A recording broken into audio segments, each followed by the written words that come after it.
اللہ کی یاد، لا الہ الا انت سبحانک انی کنت من الظالمین، سورۃ الانبیاء میں آیا، اور اللہ تعالیٰ نے فرمایا سورہ الصفات میں کہ اگر یونس اس دعا کے ساتھ ہمیں یاد نہ کرتا، ہائے ہائے، تو پھر اسی دن مچھلی کے پیٹ سے نکالا جاتا جس دن کے مردے نکالے جائیں گے، یعنی قیامت تک، یعنی وہ مچھلی یونس کی قبر بن جاتی اگر وہ یہ دعا نہ کرتا۔ اس سے کئی رزلٹ نکلے۔ ایک تو رزلٹ یہ نکلا کہ یہ دعا اللہ کو اتنی محبوب ہے کہ وہ اللہ جس کا جلال اتنا ہے کہ وہ اپنے پیغمبر کو بھی کہہ رہا ہے کہ تو نے قیامت والے دن ہی نکلنا تھا، کہ مجھے اتنا غصہ ہے تیرے اوپر، گناہ کے اوپر نہیں، لغزش کے اوپر، وہ غصہ بھی ٹھنڈا ہو گیا۔ اس لیے میں کہتا ہوں سب سے بیسٹ استغفار جو آئے ہیں ان میں سے ایک لا الہ الا انت سبحانک انی کنت من الظالمین ہے، اور جامعہ ترمذی میں حدیث ہے جو شخص بھی یونس کی دعا کے ساتھ اللہ کی طرف متوجہ ہوا اللہ اسے محروم نہیں لوٹائے گا۔ یہ اسماء اعظم میں سے ہے، اور قرآن میں بھی ہے کذالک ننجی المؤمنین، مومنین کو بھی ہم نجات دیں گے جو یہ یونس کی طرح دعا مانگے گا۔ یہ تو قرآن میں بھی ذکر ہے۔ اچھا اس کی دیکھیں ترجمہ کتنا پیارا ہے، لا الہ الا انت، کوئی معبود نہیں سوائے تیرے، سبحانک، اللہ تو غلطیوں سے پاک ہے، انی کنت من الظالمین، میں تو انسان ہوں نا، غلطیاں کروں گا۔ یار اس سے بہتر انداز ہو سکتا ہے کہ یا اللہ تو غلطی اس لیے نہیں کرتا کہ تو پاک ہے، تو پاک تو صرف تو ہے، مخلوق تو اس لیول پہ پاک ہو نہیں سکتی، اس لیے ورنہ تو ہم مخلوق کو بھی سبحان پیغمبروں کے ساتھ بھی لگا رہے ہوتے ہیں۔ انسان جتنا بھی پرفیکٹ ہو پاک نہیں ہو سکتا۔ انبیاء کو اللہ نے گناہوں سے پاک کیا ہے، لغزشیں ان سے بھی ہوئی ہیں، حضرت آدم علیہ السلام سے لغزش ہوئی ہے، نوح علیہ السلام نے کافر بیٹے کے لیے دعا کی ہے، موسیٰ علیہ السلام سے بندہ مر گیا ہے، نبی علیہ السلام کی 4 لغزشیں قرآن میں ذکر ہوئی ہیں، غزوہ احد پہ بددعا نکل گئی تھی زبان سے، تو وہ سورہ آل عمران میں آیا کہ آپ کو کوئی اختیار نہیں ہے، آپ نے بددعا دی ہے، اللہ چاہے تو ان کو ہدایت دے، اور پھر اسی خالد ابن ولید کو ہدایت بھی مل گئی، اور اسی مبارک زبان سے جس سے بددعا ملی تھی سیف اللہ کا لقب بھی مل گیا۔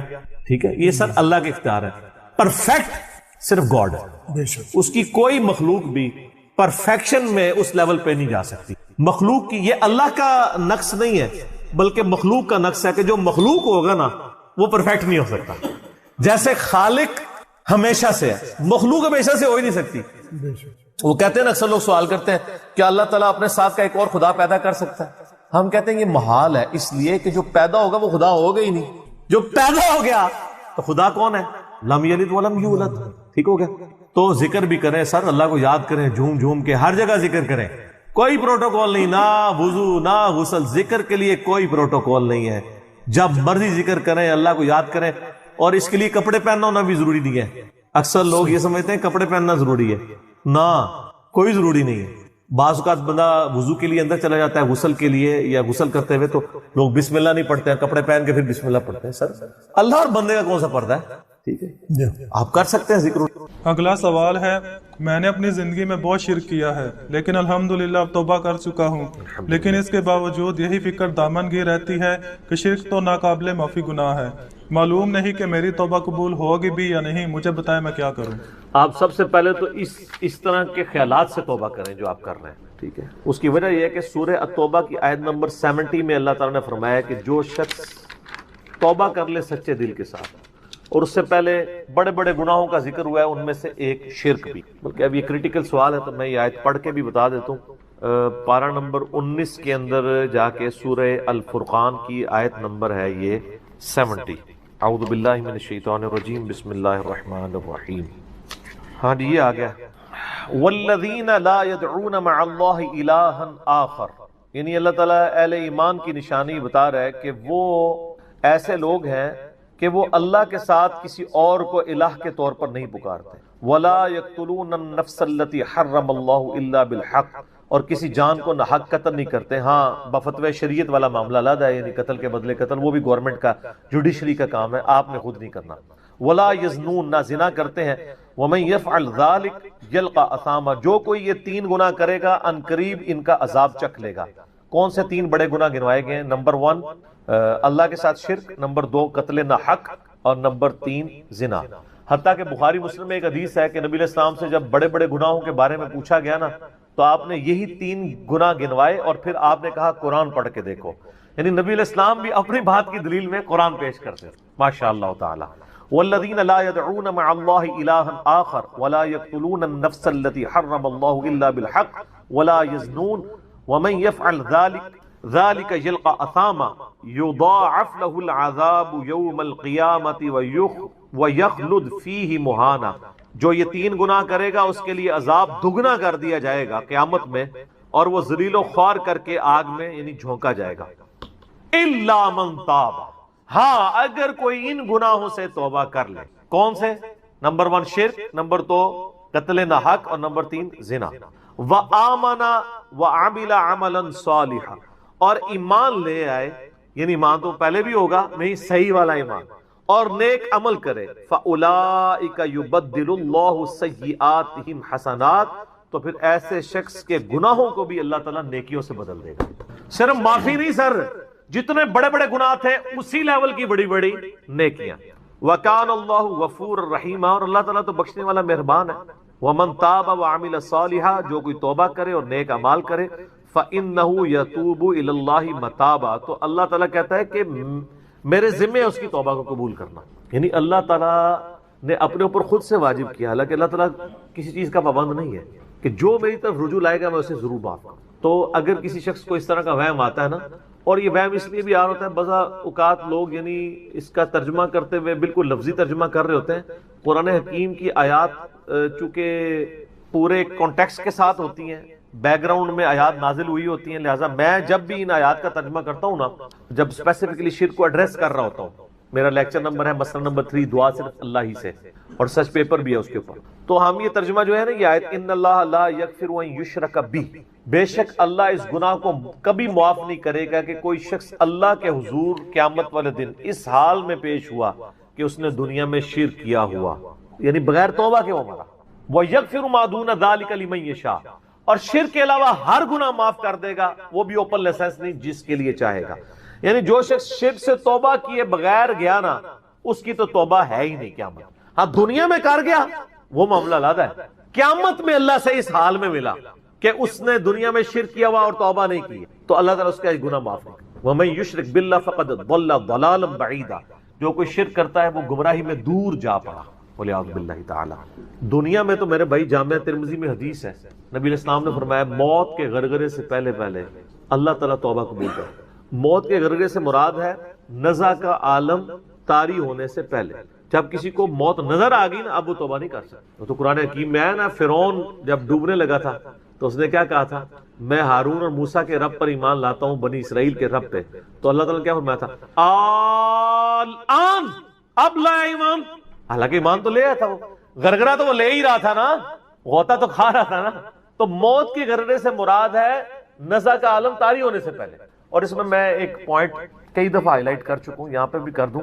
اگر آپ کو کسی شخص کے بارے میں یہ پتا چل جائے نا کہ اس کو لا علاج بیماری لگ چکی اور وہ کچھ عرصے میں ایکسپائر ہو جائے گا، جیسے کینسر ہے، یعنی ہم نے یہ لرن کر لیا نا کہ کینسر جب 3rd سٹیج کے اوپر پہنچ جاتا ہے تو وہ انسان بچتا نہیں. جس شخص کو کینسر ہوا ہے، یا سپوز اس کے گردے فیل ہو گئے، یا دل بالکل ایج پہ پہنچ چکے، ایسے لوگوں کو یعنی پاکستان انڈیا میں تو لوگ چھپاتے ہیں کہ پہلے ہی نہ کہیں مر جائے. وہ سن کے کتنی حیران کن بات ہے کہ مسلمان جس کے لیے موت ایسٹ ہونی چاہیے، چلو کافر کو تو سمجھ آتا ہے، اس نے تو دنیا ہی کمائی ہے نا، مسلمان بھی یعنی مرنے سے پہلے مر جاتے ہیں موت کا سن کے. ایسا تو نہیں ہونا چاہیے اصولاً. اور یہ ٹانٹ اللہ نے قرآن پاک میں یہودیوں کو دی ہے سورہ جمعہ کے اندر، کہ کہتے ہیں نا اللہ کے بڑے چہیتے ہیں، ان کو کہو کہ تم موت کی تمنا کرو اگر تم سچے ہو. اگر تم اللہ کے چہیتے ہو تو پھر موت تو تمہارے لیے خوشخبری ہونی چاہیے، لائبلٹی نہیں ہونی چاہیے، ایسٹ ہونی چاہیے. اب یہی تان ہمیں بھی آ رہا ہے، مسلمان کی حالت نہیں ہونی چاہیے، اس کو موت کا پتہ چلے تو جناب وقت سے پہلے ہی مرنے کی کوشش کرے. تو لیکن آپ یورپ امریکہ میں اگر کسی کو بیماری ہو نا، اس کو بتا دیا جاتا ہے کہ سر پلان کر لیں 6 مہینے ہیں، اور 6 مہینے بھی ان کے پلان ہے، وہ 6 سال بھی ہو سکتے ہیں، 6 گھنٹے بھی ہو سکتے ہیں، وہ تو اللہ کی مرضی ہے، وہ ایک ایسٹیمیٹ بتاتے ہیں. یہاں پہ لوگ چھپا لیتے ہیں. اس کا نقصان یہ ہے کہ نہ وہ اپنی لائف کو یعنی کوئی وراثت کے پوائنٹ آف ویو سے مینج کر سکتا ہے، اور سب سے بڑھ کے اسے توبہ کی طرف آپ کو لانا چاہیے. میں تو کہتا ہوں جی کسی کو کینسر ہو گیا ہے، ابھی اس میں موت کا غرغرہ نہیں آیا، کوئی کینسر ہوا ہے نا، پتہ نہیں کب مرنا ہے، ٹھیک ہے نا، نزع کا عالم بھی نہیں ہے، اس کو سب سے پہلے بتائیں کہ بھئی تمہیں لا علاج بیماری ہے، تمہاری ڈیتھ کسی بھی وقت ہو سکتی ہے، اللہ کی طرف رجوع لاؤ. سر اس نے پوری زندگی بھی عیاشی کی تھی نا، وہ اپنی آخرت مینج کر سکتا، وہ تو خیر کر سکتا ہے، ہمیں بھی اپنی آخرت مینج کرنی چاہیے. روزانہ مرنے سے پہلے توبہ کرنی چاہیے. روزانہ ہم مرتے ہیں نا، صحیح بخاری میں حدیث ہے نا، نبی علیہ السلام رات کو سوتے ہوئے کیا دعا مانگتے تھے؟ اللہم باسمک اموت و احیا، میں تیرے نام پر مرتا اور جیتا ہوں، یعنی سوتا اور جاگتا ہوں، کیونکہ صحیح بخاری میں حدیث ہے موت جو ہے وہ نیند کی بہن ہے۔ اور جب آپ صبح اٹھتے ہیں تو وہ بھی صحیح بخاری میں دعا ہے، الحمدللہ الذی احیانا بعد ما اماتنا والیہ النشور، تمام تعریفیں اس اللہ کے لیے ہیں جس نے مجھے مرنے کے بعد زندہ کیا، یعنی موت کے بعد زندہ، اور میں نے پلٹ کے اس کی طرف جانا ہے۔ تو رات کو سونے سے پہلے توبہ کریں، اور سب سے بیسٹ توبہ تو وہ بخاری مسلم میں حدیث ہے، جس نے رات میں سورۃ البقرہ کی آخری 2 آیات پڑھ لی اسے ہر چیز سے کفایت کر جائیں گی۔ آمن الرسول بما انزل الیہ من ربہ والمؤمنون کل آمن باللہ وملائکتہ وکتبہ ورسلہ لا نفرق بین احد من رسلہ وقالوا سمعنا واطعنا غفرانک ربنا والیک المصیر لا یکلف اللہ نفسا الا وسعها آنورڈ۔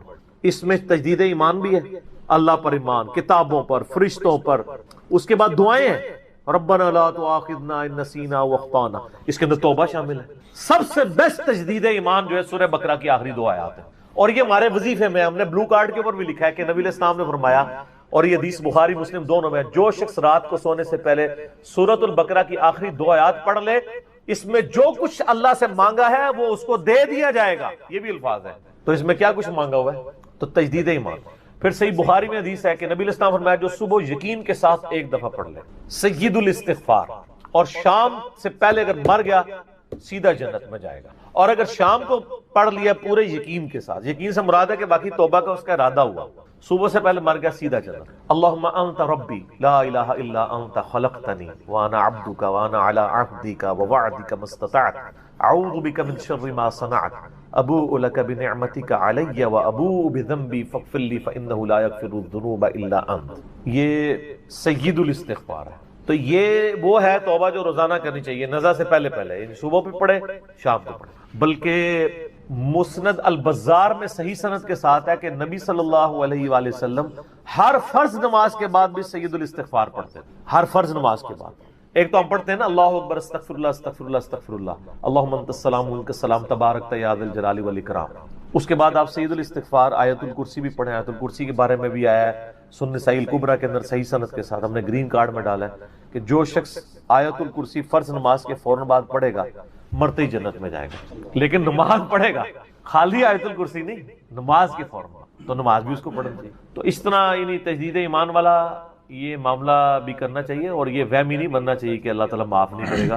صحیح بخاری اور مسلم دونوں میں حدیث ہے کہ میں اپنے بندے کے گمان کے قریب ہوں، جو بندہ میرے لیے گمان کرتا ہے میں ویسا ہوں اس کے۔ جو شخص یہ کہتا ہے اللہ مجھے معاف نہیں کرے گا تو اس کو واقعی اللہ معاف نہیں، اور جو کہے گا کہ اللہ تعالیٰ مجھے معاف کر دے گا اسے اللہ معاف کر دے گا۔ تو انشاءاللہ تعالیٰ یہ کبھی ایسا نہیں کرنا چاہیے اللہ تعالیٰ سے نا امیدی والا معاملہ۔ آپ اپنے رب کے وعدوں پر، نبی صلی اللہ علیہ وسلم کے وعدوں پر یقین رکھیں کہ جس شخص نے سچے دل سے توبہ کی ہے اس کی نہ صرف توبہ قبول ہوگی سورۃ الفرقان آیت نمبر 70 کے تحت، بلکہ اس کے گناہوں کو بھی نیکیوں سے بدل دیا جائے گا۔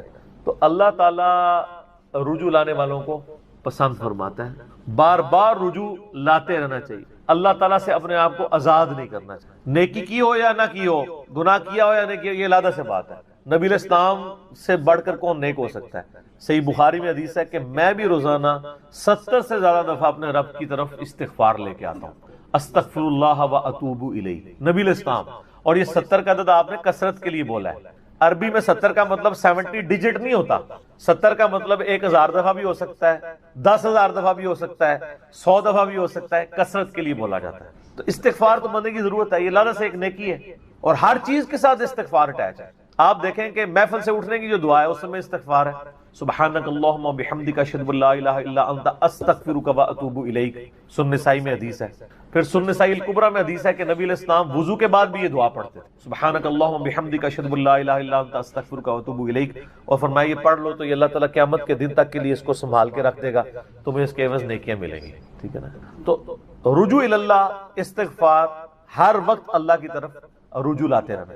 اور سب سے بیسٹ یہ ہے کہ نماز کے تشہد کی آخری جو دعائیں والا پورشن ہے نا اس میں استغفار مانگیں، کیونکہ صحیح بخاری میں حدیث ہے جب درود شریف تشہد میں پڑھ چکو اس کے بعد جو چاہو اپنے رب سے مانگو، سجدوں میں بھی مانگیں۔ صحیح مسلم میں حدیث ہے سجدے میں انسان اپنے رب کے سب سے زیادہ قریب ہوتا ہے، تم خوب رب سے دعائیں مانگا کرو، اور نبی علیہ السلام نے دعا بھی سکھا دی۔ بخاری اور مسلم دونوں میں ہے کہ نبی علیہ السلام رکوع اور سجدے میں پڑھتے تھے سبحانک اللہم و بحمدک اللہم اغفر لی، یہ ہمارے وہ اذکار میں لکھا نا سبحانک اللہم و بحمدک اللہم اغفر لی، تو اس میں دعا ہی ہے. پھر 2 سجدوں کے درمیان میں رب اغفر لی رب اغفر لی ہے. سر استغفار تو ہر جگہ ہی چل رہا ہوتا ہے. تو اللہ کی طرف رجوع لائیں اور اللہ سے امید رکھیں. دنیا میں کسی نے توبہ کر لی تو موجہ ہی موجہ، یہ آخرت کے لیے معاملہ ہے. تو شرک، یار آپ نے کیا شرک کیا ہوگا جو صحابہ کرام نے قبول ایمان سے پہلے کیا؟ سر صحیح مسلم میں حدیث ہے 321 نمبر، میں نے کربلا والے ریسرچ پیپر میں ڈالی، بڑی لمبی حدیث ہے. عمر بن عاص رضی اللہ تعالیٰ عنہ کہتے ہیں کہ جب مجھے یہ اندازہ ہوا کہ اب نبی علیہ السلام یعنی غلبہ پائیں گے، یعنی اللہ نے ان کا سینہ اسلام کے لیے کھول دیا، اسلام قبول کرنے کے لیے نبی صلی اللہ علیہ وآلہ وسلم کی خدمت میں حاضر ہوئے. تو خود ہی بتاتے ہیں، اور انہوں نے اپنے نزع کے عالم میں موت کے وقت میں اپنے بیٹے کو، بڑی لمبی بڑی رکت انگیز حدیث ہے، میرا یوٹیوب پہ کلپ بھی ہے، عمر بن عاص کی موت کے وقت اشک بار آنکھوں سے سننے والی. تو خیر اس میں یہ بھی الفاظ ہیں، کہتے ہیں جب میں نبی صلی اللہ علیہ وسلم کے پاس ایمان لانے کے لیے گیا نا، تو نبی علیہ السلام نے اپنا دایاں ہاتھ آگے بڑھایا بیعت کرنے. تو کہتے ہیں میں نے دایاں ہاتھ بڑھایا لیکن حضور کے ہاتھوں میں ہاتھ دینے سے پہلے ہی میں نے کہا یا رسول اللہ پہلے مجھے گارنٹی دیں کہ میں نے جو کچھ اسلام کے خلاف سازشیں کی ہیں پچھلے 19 سال میں، اسلام کے آنے کے بعد 19 سال تک اسلام کے خلاف یہ اور خالد ابن ولید یہ دونوں کٹھے مسلمان ہوئے تھے ایک ہی دن ایک ہی وقت میں 19 سال. پھر اسلام کی حالت میں انہیں 19 سال نہیں ملے ہیں حضرت خالد ابن ولید، کفر میں ملے ہیں، اسلام میں تھوڑا وقت ملا.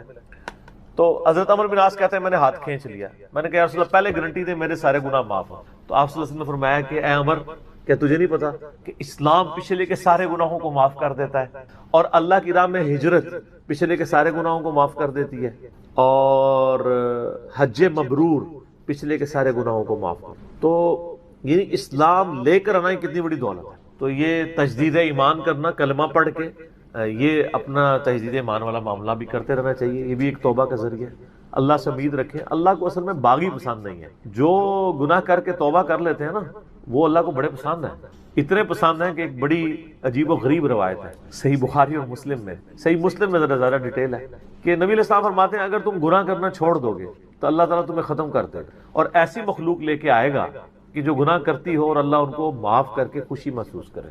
اچھا اس کو بعض لوگوں نے دوسری طرف لے لیا، ان کا جی اللہ تعالیٰ گناہوں سے بڑا خوش ہوتا ہے. نہیں نا، اصل میں یہ بتانا چاہ رہے تھے نبی صلی اللہ علیہ وآلہ وسلم کہ انسان کے اندر بلٹ ان فالٹ رکھا گیا ہے کہ وہ غلطی کرے گا.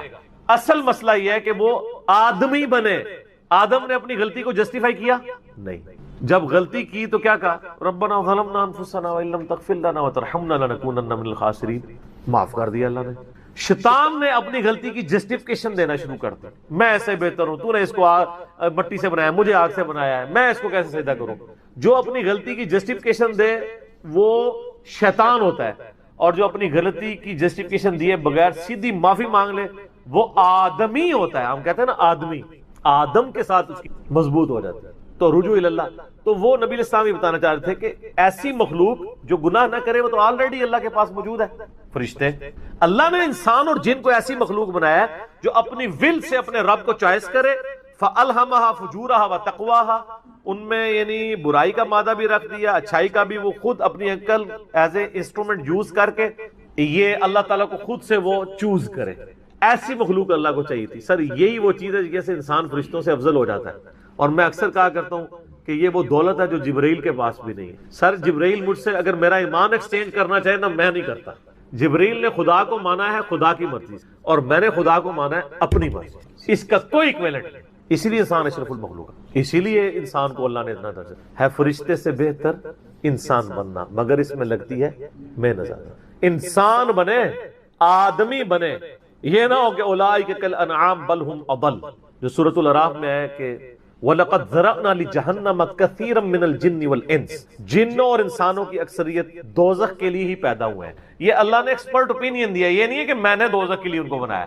ساتھ یہ ہے کہ ہم نے ان کو کام دیے تھے، یہ سنتے نہیں، سننے کا سا نہیں سنتے، آنکھیں دی تھی دیکھتے نہیں، دیکھنے کا سا دیکھتے نہیں، یعنی عبرت والا، اور عقل دی تھی، دل دیے تھے. آپ عقل کر لیں ترجمہ، دل کر لیں، وہ سوچتے نہیں ہیں. اولئک کالانعام بل هم اضل، یہ تو چوپایوں کے معنی. پہلی حدیث صحیح بخاری اور صحیح مسلم دونوں میں موجود ہے. صحیح مسلم میں ذرا تفصیل کے ساتھ ہے. اللہ کے محبوب صلی اللہ علیہ وآلہ وسلم نے فرمایا کہ تم میں سے جو شخص اذان کی آواز سنے تو جو مؤذن کہتا ہے وہ انہی کلمات کو ریپیٹ کرے. اور پھر اس کے بعد مجھ پر ایک دفعہ درود شریف پڑھے.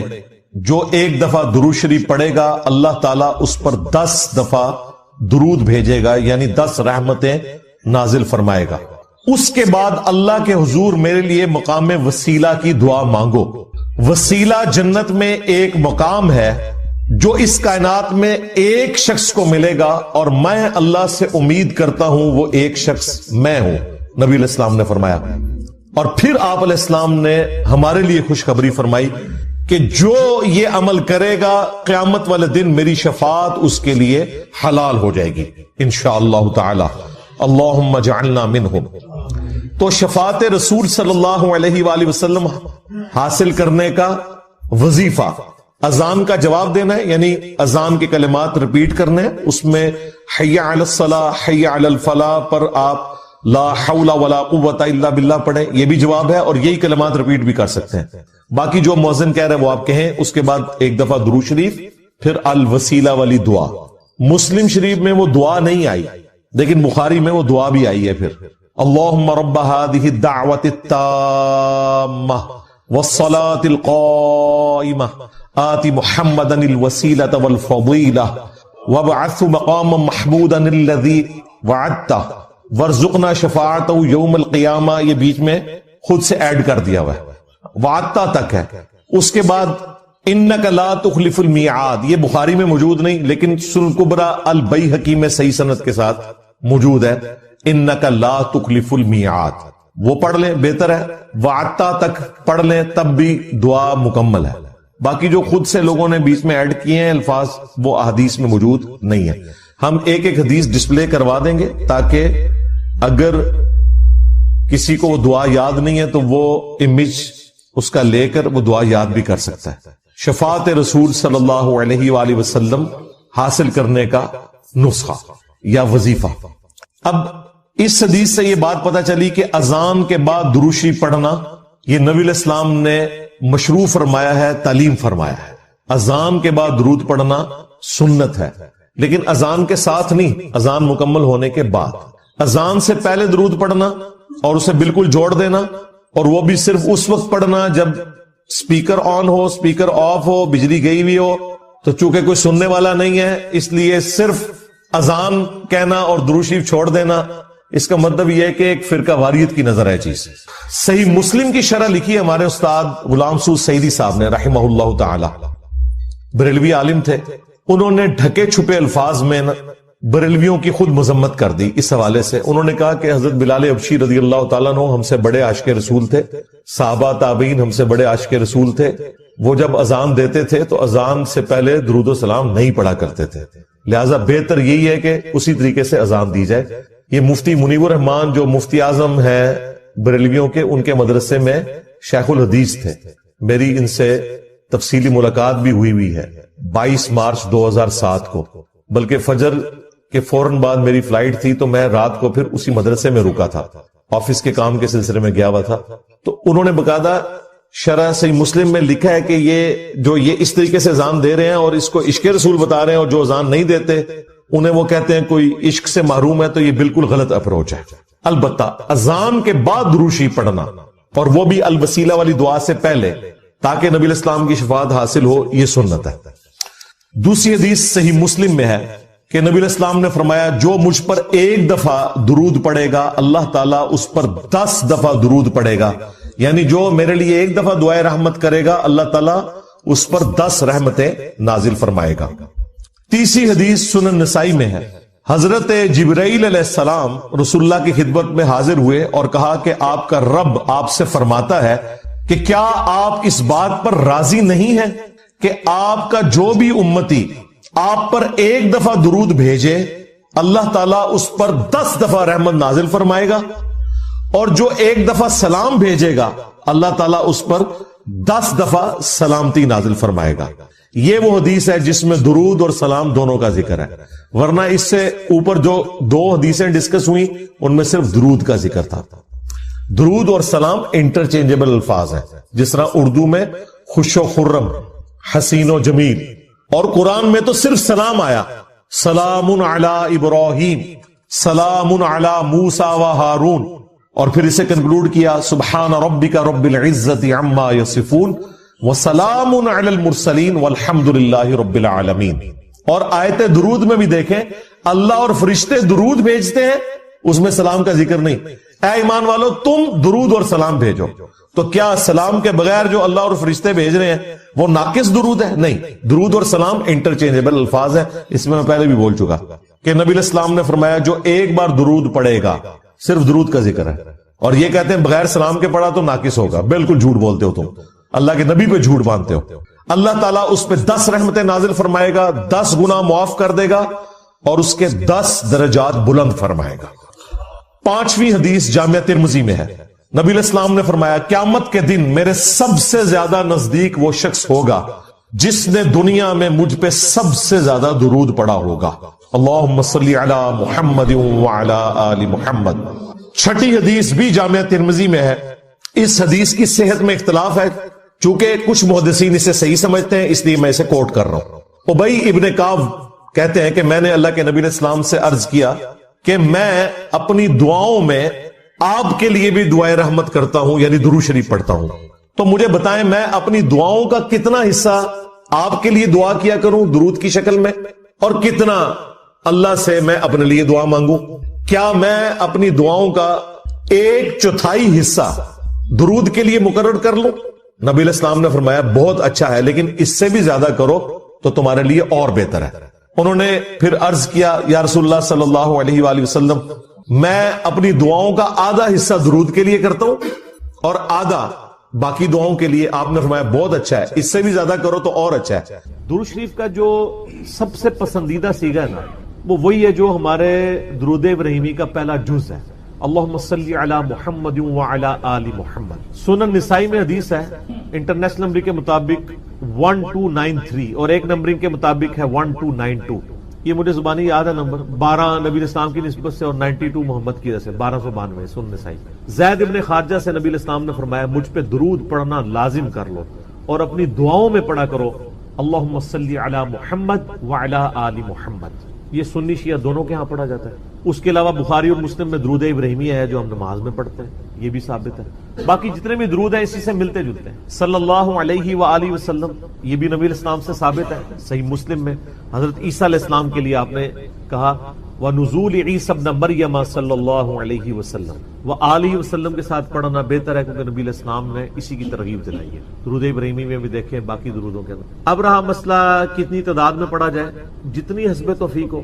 مجموع الزوائد میں ایک صحیح سند کے ساتھ حدیث موجود ہے سنن طبرانی کے ریفرنس سے کہ جو شخص صبح کے وقت 10 دفعہ درود شریف پڑھ لے اور 10 دفعہ شام کے قیامت والے دن اسے میری شفاعت نصیب. تو یہ بڑا آسان ہے، 10 دفعہ اللہم صلی علی محمد وعلی آل محمد پڑھنے میں کتنا ٹائم لگتا. باقی اللہ تعالیٰ نے ڈیٹم لیول کے اوپر تو آپ پہ ویسے ہی یہ لازمی کر دیا ہے. نماز میں ہم درود شریف پڑھ ہی رہے ہوتے ہیں، ہر نماز میں پڑھ رہے ہوتے ہیں. درود شریف کے بغیر تمہاری نماز ہی مکمل نہیں ہوتی.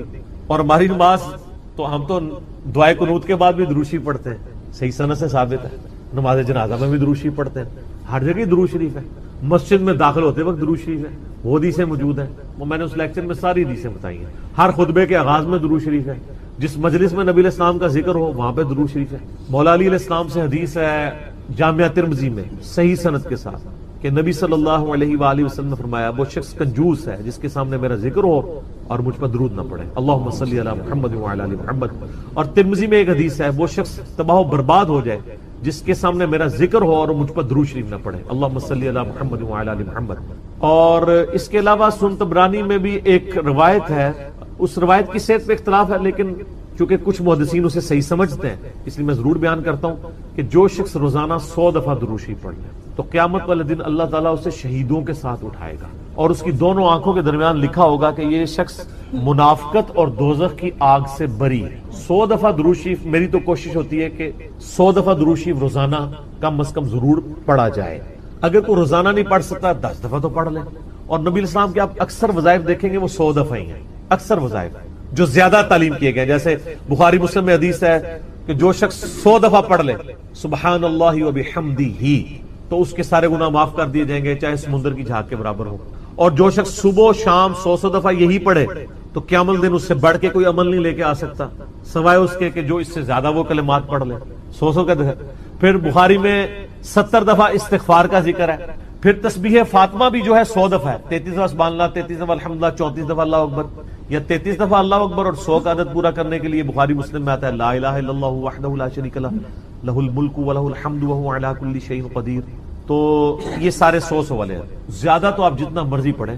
جامع ترمذی میں حدیث ہے قیامت والے دن میرے سب سے زیادہ نزدیک وہ شخص ہوگا جس نے دنیا میں مجھ پہ سب سے زیادہ درود شریف پڑھا ہوگا. اللہم صلی علی محمد وعلی آل محمد. تو سر جتنا گڑ ڈالیں گے اتنا میٹھا ہوگا. درود شریف جتنا پڑھیں اتنا ہی کام ہے. نبی علیہ السلام کے قرب کا ذریعہ. لیکن صرف درود شریف پہ زور ہو، نبی علیہ السلام کی تعلیمات پہ زور نہ ہو تو یہ غلط. درود شریف کے لیے باوضو ہونا بھی شرط نہیں ہے. یہ اللہ کا ذکر ہے اور ایسا ذکر ہے جس کے لیے کوئی پروٹوکول نہیں.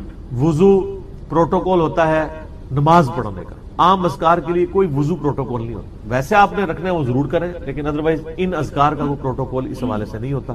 تو میری خواہش یہ ہے کہ آپ روزانہ کم از کم 100 دفعہ ضرور درود شریف پڑھیں. اگر نہیں پڑھ سکتے تو صبح فجر کے بعد 10 دفعہ اور 10 دفعہ مغرب کے بعد صبح شام 10 دفعہ پڑھ لیں تاکہ شفاعت رسول صلی اللہ علیہ وآلہ وسلم حاصل ہو. پھر مسلم شریف میں حدیث ہے، بخاری میں بھی کچھ حصہ ہے کہ جو اذان کا جواب دے، یعنی وہی مؤذن والے کلمات رپیٹ کرے، اس کے بعد مجھ پہ درود شریف پڑھے اور الوسیلہ والی دعا مانگے تو میری شفاعت اس کے لیے حلال ہو جائے گی. وہاں بھی درود شریف ہے. صحیح مسلم میں حدیث ہے جو ایک دفعہ 10 درود شریف پڑھے گا اللہ تعالیٰ اس پہ 10 رحمتیں نازل فرمائے گا. سنن نسائی میں حدیث ہے جو ایک دفعہ درود شریف پڑھے گا اللہ تعالیٰ اس پہ 10 رحمتیں نازل فرمائے گا، اس کے 10 درجات بلند کر دے گا، اسے 10 نیکیاں عطا فرمائے گا، اس کے 10 گناہ معاف کر دے گا. اتنی بڑی فضیلت ہے سر. اتنی بڑی فضیلت مجھے بتائیں کس عمل کی ہوگی؟